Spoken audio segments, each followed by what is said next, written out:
Professeur de français à la retraite, Martin Smith est l'un de ces nombreux Anglais qui ont une maison en Périgord. Et il a un faible pour un classique de la littérature locale, Jacou le Croquant.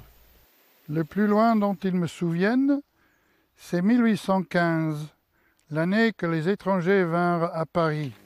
Un livre qu'il a traduit dans sa langue maternelle. The furthest back that I can remember is 1815. C'est depuis Birmingham, chez lui en Angleterre, que Martin Smith a travaillé sur le plus célèbre roman d'Eugène Leroy. Au début de la pandémie, justement, pour m'occuper, j'ai commencé vaguement à traduire quelques pages. Et puis j'ai continué, et j'ai pris le goût.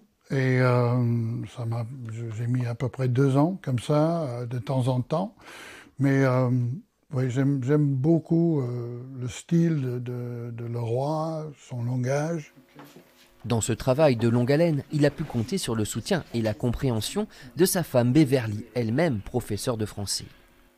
Cela est devenu pour lui une passion. Et donc, Jacou, ça fait partie presque de notre vie quotidienne. Sur cette carte, Martine a recensé tous les lieux périgourdins qui apparaissent dans le roman.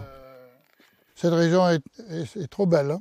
Il y a trop d'endroits qui sont très très jolis et qui existent toujours et qui n'ont pas beaucoup changé, hein.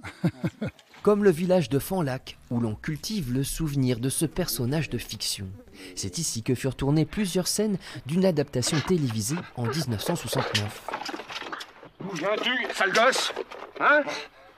Réponds, animal! Confronté très tôt à la dureté du pouvoir, le jeune Jacou finira par se venger. À un certain moment, ça suffit. Il faut se battre. Il faut faire quelque chose contre l'injustice. Certains pourront y trouver une résonance avec le monde contemporain. Cette version anglaise de Jacou, The Croquant, est disponible aux éditions de Lillo.